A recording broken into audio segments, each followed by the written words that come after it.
आदमी समाज में नहीं बिगड़ता है। इसलिए महापुरुष कहते हैं समाज में रहना चाहिए, ज्यादा एकांत के चक्कर में, क्योंकि एकांत सबको हजम नहीं होता है। एकांत में लोग बिगड़ जाते हैं, और बच्चों की बात क्या करेगा, आप बूढ़े बूढ़े बिगड़ जाते हैं। इसलिए एकांत को बचाना पारे के ठिकाने के जैसा होता है। शिव जी कहते हैं परिवार में जब रहो तो सावधान रहो, एकांत में रहो सावधान रहो। आज सुंदर स्वरूप भगवान शंकर का है, मैया पार्वती की सुंदर अवसर जाना, जगदम्बा पार्वती आई हैं, भगवान शंकर के सामने विराजमान है। भगवान शंकर से प्रश्न किया है, महाराज श्री राम कौन है? पार्वती जी ने 16 प्रश्न किए, और उन 16 प्रश्नों में राम जी के अवतार का कारण क्या है? राम जी ब्रह्म है या मनुष्य है? और अवतार लिया तो कौन कौन सी लीलाएं करें? भगवान का बाल चरित्र सुनाइए, भगवान की विवाह की कथा सुनाइए, भगवान की वन लीला सुनाइए, भगवान की रण लीला सुनाइए, भगवान की राज लीला सुनाइए। इस प्रकार पार्वती मैया ने अंत में कहा कि प्रभु श्री राम प्रजा के साथ इस संसार से कैसे, ये कथा भी हमको बताइए। लेकिन शंकर जी ने ये कथा नहीं सुनाई है। माँ पार्वती की पहले तो प्रशंसा की है, हे पार्वती आप धन्य हैं, धन्य धन्य गिरी राजकुमारी, धन्य धन्य गिरी राजकुमारी, तुम समान नहीं को पुकारी, तुम समान नहीं को पुकारी। ऊँचे हो रघुपति कथा प्रसंगा, ऊँचे रघुपति कथा प्रसंगा, ऊँचे हो रघुपति कथा प्रसंगा, ऊँचे रघुपति कथा प्रसंगा। सकल लोक जगत पावनी गंगा, सकल लोक जग पावनी गंगा, सकल लोक जग पावनी गंगा, सकल लोक जग पावनी गंगा। वक्ता को चाहिए वह श्रोताओं की प्रशंसा भी करे। पार्वती माता की प्रशंसा भगवान शंकर ने की है। धन्य धन्य गिरिराज कुमारी, हे पार्वती आप धन्य हैं। क्यों? का आपने भगवान की कथा के बारे में पूछा है। और कौन सी कथा? का सकल लोक जग पावनी गंगा। एक कथा जो है ये भी गंगा है। हमारे यहाँ 2 प्रकार की गंगा मानी जाती है, एक भागीरथी गंगा और दूसरी कथा गंगा। और आप देखिए भागीरथी गंगा से भी ज्यादा श्रेष्ठ कोई गंगा है तो वो कथा की गंगा है। भागीरथी गंगा में जाने के लिए आपको किराया चाहिए। आप चौबेपुर से गंगा नहाना हो तो आपको बिठूर जाना पड़ेगा या बंदी घाट जाना पड़ेगा, या जो भी घाट आसपास में है वहां जाने के लिए किराया भाड़ा इकट्ठा करना पड़ेगा। और वहां गंगा नहाने जब जाएंगे, जब गंगा नहाने जाएंगे तो वहां जाने के बाद स्नान करने के लिए आपको वस्त्र निकालने पड़ेंगे, तब डुबकी लगा करके आप स्नान कर सकते हैं। मतलब गंगा के स्नान के लिए आपको वहां तक जाना पड़ेगा। लेकिन कथा गंगा में जाने के लिए का आप जहां रहते हैं ये कथा गंगा वहीं पहुंच जाती है। आप किसी छोटे से गांव में ही क्यों न रहते हो, लेकिन ये कथा की गंगा उस गांव में भी पहुंच जाती है, क्योंकि ये गंगा जो है मत है जो निर्गुण निराकार ब्रह्म की उपासना करते हैं, और बहुत से ऐसे मत हैं जो सगुण साकार ब्रह्म की आराधना करते हैं। इस्लाम धर्म जो है वह निर्गुण निराकार ब्रह्म की उपासना करता है, वहां भगवान की मूर्ति नहीं होती है। ईसाई धर्म जो है वह निर्गुण निराकार ब्रह्म की उपासना करता है। सिख धर्म है या निर्गुण निराकार ब्रह्म की उपासना करता है। जैन धर्म है निर्गुण निराकार ब्रह्म की उपासना की जाती है। बौद्ध धर्म है या निर्गुण निराकार ब्रह्म की उपासना की जाती है। और हमारे सनातन धर्म में सगुण साकार ब्रह्म की उपासना की जाती है। निर्गुण निराकार और सगुण साकार में ज्यादा कोई भेद नहीं है। निर्गुण निराकार ही सगुण साकार है। निर्गुण किसे कहते हैं? कहा जिसका कोई नाम नहीं, जिसका कोई रूप नहीं, जिसका कोई गांव नहीं, उसे निर्गुण कहा जाता है। और गोस्वामी जी कहते हैं अगुण सगुण नहीं कछु बेटा, सगुण नहीं कछु बेटा, सगुण नहीं कछु बेटा, अगुण सगुण नहीं कछु बेटा, गावहि बुध पुराण बुध वेदा, गावहि मुनि पुराण बुध वेदा, गावहि मुनि पुराण बुध वेदा, गावहि मुनि पुराण। तुरंत शिव प्रभु को श्राप दे दिया, जाओ मैं श्राप देता हूँ, तुम लोग 3 जन्म के लिए राक्षस बनोगे। ऐसा श्राप देते हुए नारद जी वहां से चले। अब तो नारद जी के क्रोध का पारावार मिला। नारद जी ने कहा मैं मर जाऊंगा या ऐसा मजाक दिखाऊंगा कि वो याद रख देंगे। नारद जी प्रकट अदल को मनवाही कांपते हुए चल पड़े। भगवान श्री हरि रास्ते में मिले और नारायण अकेले नहीं थे, उनके साथ में उनकी पत्नी लक्ष्मी जी और वो विष्णुमोहिनी माया, 2 पत्नियों के साथ भगवान दिखाई थे। देखिए भगवान की 3 पत्नियां मानी जाती हैं। एक लक्ष्मी देवी, दूसरा भूदेवी और तीसरा माया देवी। माया, लक्ष्मी और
आते ही आते भगवान आए। देवताओं ने कहा प्रभु हमारी रक्षा कीजिए। भगवान ने कहा चिंता मत करो, मेरा अवतार होने वाला ही है, आप लोग प्रतीक्षा करें। सब देवता पृथ्वी प्राकृति की प्रतीक्षा करने लगे। ब्रह्मा जी का भी आगमन हुआ जामुन के रूप में। सुग्रीव जी महाराज जो हैं या इंद्र के स्वरूप हैं, सूर्य के स्वरूप हैं। बाली जो इंद्र के अवतार हैं। विश्वकर्मा नलिन के रूप में आए और स्वयं भगवान शिव श्री हनुमान जी महाराज के रूप में पधारे। बोलो हनुमान जी महाराज की जय हो। स्वयं भगवान भोलेनाथ हनुमंत लाल के रूप में पधारे। श्री राम कार्यार्थ मांगता भगवान श्री राम की सेवा के लिए हनुमान जी महाराज पधारे। भगवान के आगमन की प्रतीक्षा कर रहे हैं। वह समय आने वाला है जब भगवान अयोध्या में आने वाले हैं। और यहीं पर अब यहीं पर एक बड़ा ही सुंदर प्रसंग है। अयोध्या के राजा हैं जिनका नाम है चक्रवर्ती महाराजा श्री दशरथ जी महाराज। गोस्वामी जी महाराज कहते हैं कि अवधपुरी रघुकुल मणि राव, रघुकुल मणि राव, अवधपुरी रघुकुल मणि राव, रघुकुल मणि राव, दशरथ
दशरथ ने सुना विश्वामित्र जी आए हैं। स्वागत करने के लिए ब्राह्मणों को साथ में लिया, द्वार पर आए, चरण प्रकार की निभो पूजा, बहुत प्रकार की पूजा की है। कोई महात्मा आपके दरवाजे पर आ जाए तो उसका सत्कार करना चाहिए। गृहस्थ व्यक्ति का एक धर्म है, अतिथि देवो भव। देखिए, द्वार पर आया हुआ व्यक्ति हमारा अतिथि होता है, और अतिथि का मतलब होता है जिसके न आने की तिथि हो और न जाने की तिथि हो। पहले का समय था जब अतिथि आते थे, आजकल अतिथि नहीं, आजकल मेहमान आते हैं। और अतिथि और मेहमान में अंतर होता है। अतिथि वो है जिसके न आने की खबर हो और न जाने की खबर हो। पहले के लोग कहते थे हमारे यहाँ अतिथि कब आएगा, लेकिन आज के लोग कहते हैं अतिथि कब जाएगा, है ना। एक घर में एक बार अतिथि आ गया और आ तो गया, लेकिन जाने का नाम नहीं ले रहा था। तो पत्नी जो थी वो बड़ी परेशान हुई, पति से इसका महाराज ये ब्राह्मण देवता आ तो गए लेकिन जा तो रहे ही नहीं है। ब्राह्मण देवता ने कहा देवी अतिथि हैं, जब जाना चाहेंगे तभी जाएंगे। पत्नी ने कहा मैं तो भोजन बनाते बनाते परेशान हो गई हूँ, 15 दिन हो गए जाने का नाम ही नहीं ले रहे। तो पति ने कहा एक उपाय है कि मैं झूठ मूठ का तुमको मारूंगा और तुम झूठ मूठ ही रोना और कहना कि इससे ज्यादा मैं भोजन नहीं बना सकती हूँ, नाटक करना, नाटक। पत्नी ने कहा ठीक है। अब दोनों नाटक कर रहे थे, पति झूठ मूठ का ही मार रहा था, पत्नी झूठ मूठ का ही रो रही थी, दोनों नाटक कर रहे थे। मेहमान आया, कहा क्या हुआ, आप लोग क्यों नाराज हो रहे, क्यों लड़ रहे हैं? तो कहा आप ही बताओ, आपके रहने से पत्नी नाराज है। उनको लगा कि जरा भी शर्मदार होंगे, इतनी बात से चले जाएंगे। आपके रहने के कारण, आपके आने के कारण हमारे घर में झगड़ा हो रहा है। मैं कह रहा हूं भोजन कैसे नहीं बनाओगी और ये कह रहे हैं मुझे नहीं बनाना।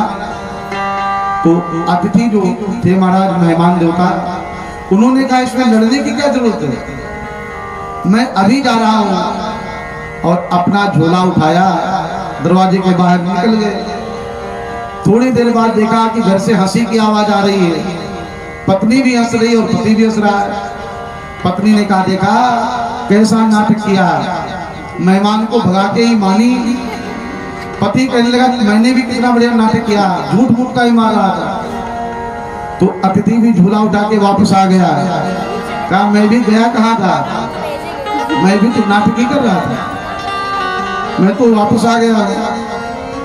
तो ऐसे अतिथि आ जाते, द्वार पर कोई अतिथि आए उसका आदर करना चाहिए। महाराज श्री दशरथ ने भाव से स्वागत किया है।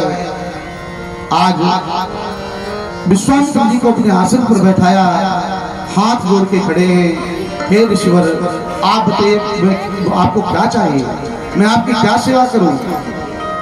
विश्वामित्र जी ने कहा हे राजन, मैं यज्ञ करता हूं, उस यज्ञ में मारीच और सुबाहु यज्ञ में बाधा पहुंचाते हैं। आज मैं उसे याचना करने आया हूं। एक बात निवेदन करें, पहली बात तो किसी संत को गृहस्थ से मांगना नहीं चाहिए। नियम तो ये कहता है किसी गृहस्थ के सामने किसी संत को याचना नहीं करनी चाहिए। और अगर कभी कोई महात्मा किसी धर्म कार्य के लिए आपसे मांगे कि मैं कोई धर्म का कार्य कर रहा हूं, संत कोई भी धर्म का कार्य करते हैं तो समाज के सहयोग से ही करते हैं। कोई महात्मा कोई संत आपसे कहे मुझे धर्म का कार्य करना है, आप सहयोग दीजिए, तो बिना सोचे समझे अपनी सामर्थ्य को याद करते हुए, अपनी सामर्थ्य याद करनी चाहिए कि भगवान ने हमको कितना दिया है, भगवान ने हमें कितना दिया है, उसको याद करके फिर धर्म के कार्य में सहयोग करना चाहिए। हम लोग धर्म के कार्य में जब सहयोग करते हैं ना तो दरिद्र हो जाते हैं, कहते हैं हमको हमारे पास कुछ है ही नहीं, महाराज हम तो बहुत गरीब हैं, आदमी और हर जगह अमीर रहता है, पत्नी बच्चों के साथ बाजार में जाएगा वहां बहुत अमीर दिखाएगा, अस्पताल में जाएगा वहां बहुत अमीर दिखाएगा, शादी विवाह होगा वहां बहुत अमीर दिखाएगा। लेकिन धर्म के कार्य के लिए कहता है महाराज हम तो गरीब हैं। एक बात कहें, अपने को कभी गरीब मत कहना, क्योंकि भगवान सब सुन रहे हैं, भगवान सब जान रहे हैं। जो भगवान के लिए कहता है मैं बहुत गरीब हूं, भगवान कहते ठीक है मैं भी देख लूंगा तुमको। इसलिए भगवान के कार्य में अपनी सामर्थ्य को याद करके जो भगवान के कार्य में सहयोग करता है वह कभी गरीब नहीं होता है। दान करने वाला आज तक कभी भी गरीब नहीं हुआ है। हम लोग अपनी सामर्थ्य को याद करके सत्कर्म करें। अभी मैंने अपने गांव में यज्ञ किया था, बहुत से लोग यहाँ के गए थे हमारे गांव, और उस यज्ञ में आपको विश्वास नहीं होगा, बताना भी नहीं चाहिए, लेकिन मैं बताता हूँ, बिना किसी से चंदा सहयोग मांगे लगभग 9 से 10 लाख रुपए खर्च हुआ। उस कार्यक्रम में 9 से 10 लाख रुपए यहाँ के लोग साक्षी हैं, और किसी के दरवाजे पर चंदा मांगने के लिए ले गया। ये अभिमान से नहीं, ये स्वाभिमान से कहता हूँ। धर्म का कार्य मांग करके नहीं किया जाता, करना भी नहीं चाहिए। अगर अपनी सामर्थ्य है तो पहले तो अपनी सामर्थ्य से करना चाहिए, और अगर आवश्यकता पड़ती है तो समाज से सहयोग लेना चाहिए। अच्छे कार्य में सहयोग लेकर के भी किया जाए तो वो अच्छा कार्य समाज हित में भी है।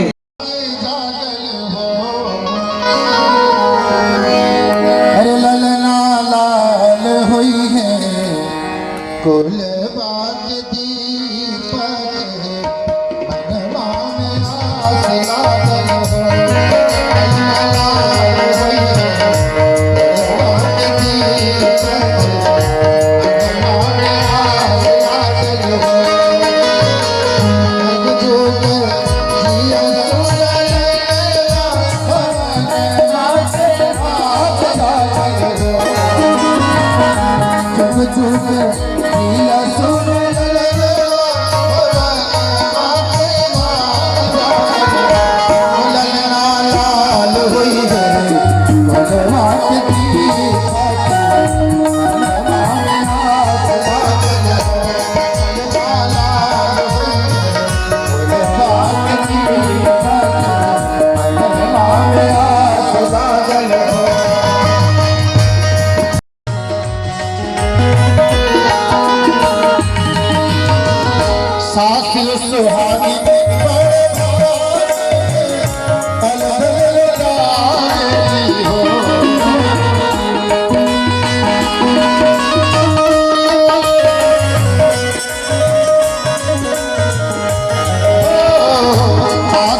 जायत श्रोत्राद्वायुष्यमुखा दग्निर्जायत आरती रघुबर लाला की सांवरिया नयन विशाला आरती रघुबर लाला की सांवरिया नयन विशाला की आरती रघुबर लाला की सांवरिया नयन विशाला की कमल तनस बाधारे कमल तनस बाधारे छवि लगी कोटिकान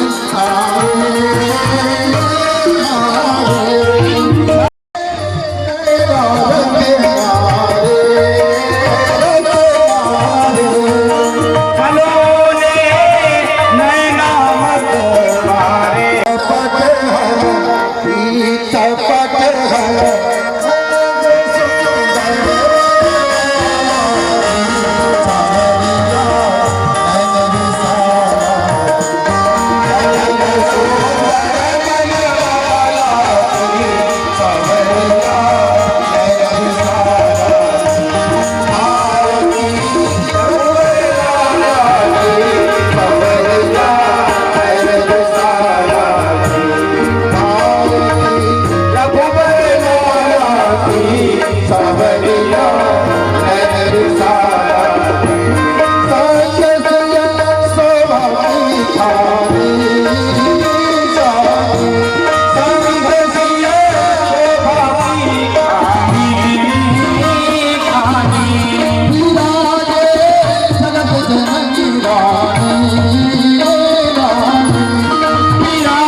अपनी भक्ति कृपया दी